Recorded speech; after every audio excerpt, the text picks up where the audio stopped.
Dans cette vidéo, on va discuter d'efficacité en entraînement et si tu ne m'écoutes pas, tu vas continuer à stagner, perdre du temps avec des erreurs fréquentes. Je vais répondre aux questions les plus courantes sur le développement musculaire et te montrer comment bâtir une base solide en hypertrophie. Tout ça en m'appuyant sur la recherche scientifique pour maximiser la croissance musculaire et accélérer ta progression. Ok ? Donc commençons directement avec la question numéro 1. Quel est le volume d'entraînement idéal ?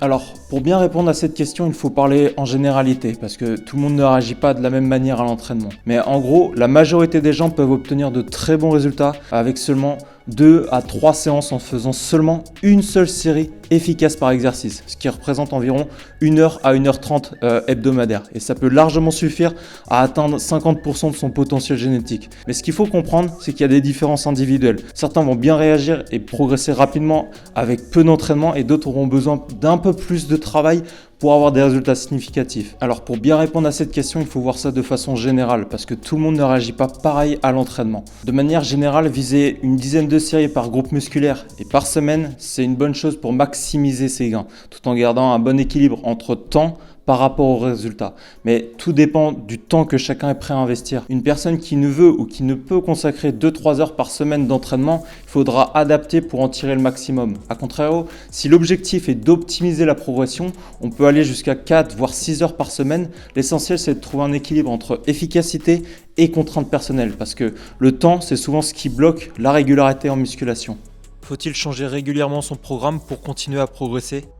Alors, cette question, elle revient très souvent et la réponse, elle est un peu plus nuancée de ce qu'on peut l'entendre. Déjà, il faut comprendre une chose, le corps ne s'adapte pas à un exercice, il s'adapte à un stimulus. Tant que tu continues à progresser sur les charges, à améliorer ton exécution, à ajouter plus de volume ou d'intensité, même si tu fais les mêmes exercices, tu vas créer des adaptations. Donc, pour répondre à la question, non, il n'y a pas besoin de changer son programme toutes les 3 semaines pour juste choquer les muscles. Ce qu'on sait aujourd'hui, c'est que la variété, elle peut être utile, mais elle n'est pas essentielle si tu appliques les bons principes. Par exemple, si tu fais toujours du développé couché, mais que tu augmentes tes charges, tu maîtrises mieux la technique, que tu maîtrises mieux la descente, tu fais plus de répétitions, tu vas progresser. Pas besoin de passer à 10 variantes toutes les semaines. Maintenant, est-ce que ça veut dire qu'il faut jamais rien changer ? Encore une fois, il y a une nuance, ok ?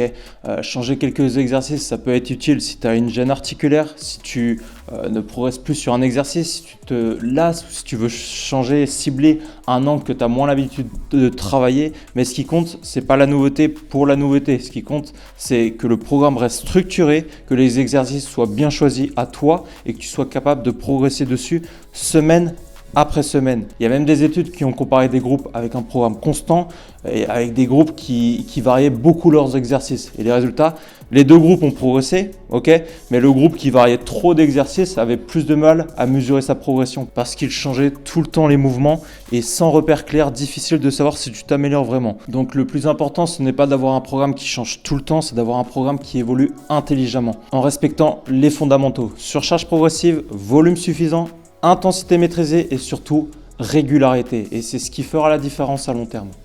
Quels sont les détails auxquels les gens accordent trop d'importance ? En fait, beaucoup de gens se compliquent la vie avec des détails qui n'ont pas un grand impact sur leurs résultats, surtout s'ils veulent gagner seulement un peu de muscle. Par exemple, la fréquence d'entraînement par groupe musculaire. Beaucoup se demandent s'ils doivent s'entraîner chaque muscle une, voire 2 fois ou plus. La réalité, 2 séances par muscle et par semaine, c'est largement suffisant pour progresser. 3, c'est peut-être un peu mieux, mais l'écart est minime entre 2 et 3. Donc si tu ne cherches pas à optimiser chaque gramme de muscle comme un bodybuilder, la fréquence, c'est pas un facteur clé, d'accord ? Tout simplement, ce qu'il faut simplement comprendre, c'est au lieu de se concentrer sur des micro-détails, il vaut mieux se focaliser sur l'essentiel. La surcharge progressive, la régularité et la bonne exécution des exercices. C'est ce qui fera la vraie différence à long terme. Les supersets sont-ils vraiment intéressants ?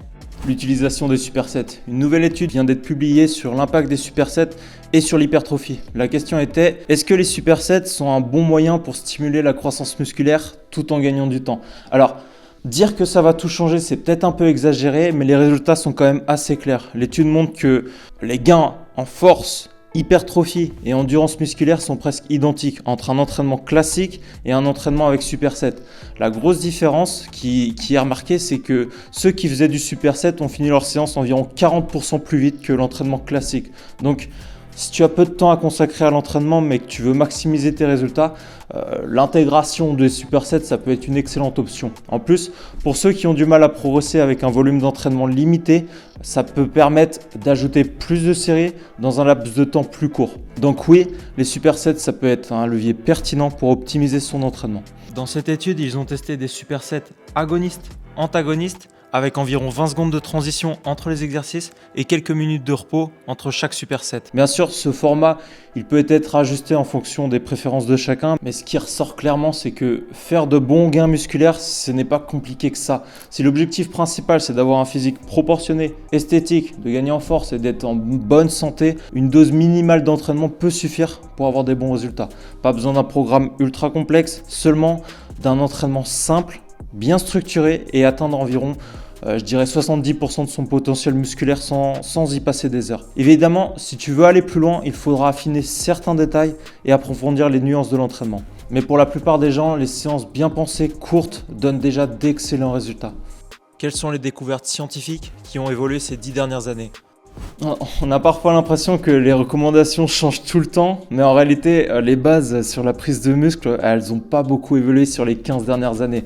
Ce qui a surtout changé, c'est notre compréhension des détails et de la façon de l'entraînement à chaque personne. En soi, les fondamentaux restent les mêmes. C'est surcharge progressive, bon volume d'entraînement, intensité suffisante et récupération adaptée. Par contre, ce qui a évolué, c'est notre approche sur des détails. Le volume d'entraînement, on sait maintenant qu'on peut progresser avec moins de séries que ce qu'on pensait avant, surtout pour les débutants et les intermédiaires. Les supersets et techniques d'optimisation du temps, il y a plus d'études qui montrent que des méthodes comme les supersets bien programmés peuvent être tout aussi efficaces pour l'hypertrophie que des entraînements classiques, ce qui peut permettre de gagner du temps. Le temps de repos, avant on pensait que des temps de repos courts, 30 à 60 secondes, étaient meilleurs pour la croissance musculaire. Aujourd'hui, on s'aperçoit que des pauses plus longues, de 90 voire plus, fonctionnent aussi bien, voire mieux dans certains cas. Le rôle de l'échec musculaire, par exemple aussi, avant il était souvent recommandé d'aller à l'échec total à toutes les séries. Aujourd'hui, on peut s'arrêter à 1 à 3 répétitions de l'échec et ça permet des gains similaires avec moins de fatigue. Donc il n'y a pas eu de révolution, on ajuste mieux les méthodes pour les rendre plus efficaces et adaptées à la personne. Par exemple, avant on pensait qu'il fallait rester entre 6 et 12 répétitions pour prendre du muscle. Maintenant on sait qu'on peut progresser avec des séries plus longues jusqu'à 30 répétitions tant qu'on pousse assez loin et avec assez d'intensité, ça fonctionne. En fait, la science, elle ne nous dit pas qu'il y a une seule bonne façon de s'entraîner, elle nous montre qu'il y a plusieurs options qui marchent et que l'important, c'est d'adapter selon le profil de la personne, ses objectifs et son mode de vie. Et que les fondamentaux, je le rappelle, ne changent pas. Faire assez de volume, s'entraîner avec assez d'intensité, être régulier et ajuster certains paramètres en fonction des besoins individuels. Et rien de plus compliqué. Donc applique ce que je viens de te dire si tu veux voir tes premiers progrès dans tes entraînements. Si tu veux apprendre comment prendre 6 kg de muscle en moins de 3 mois, regarde cette vidéo juste en dessous, ok? Et si tu as des questions, envoie-moi un petit message sur Instagram. Et sinon, si tu as déjà entendu assez de ce que je dis et que tu veux que tout simplement qu'on implémente toutes ces méthodes scientifiques pour toi, adaptées à toi et tes besoins, tu peux directement réserver un appel juste en dessous avec moi pour qu'on fasse un bilan de ta situation actuelle, te présenter en détail ce qu'on mettrait en place pour toi.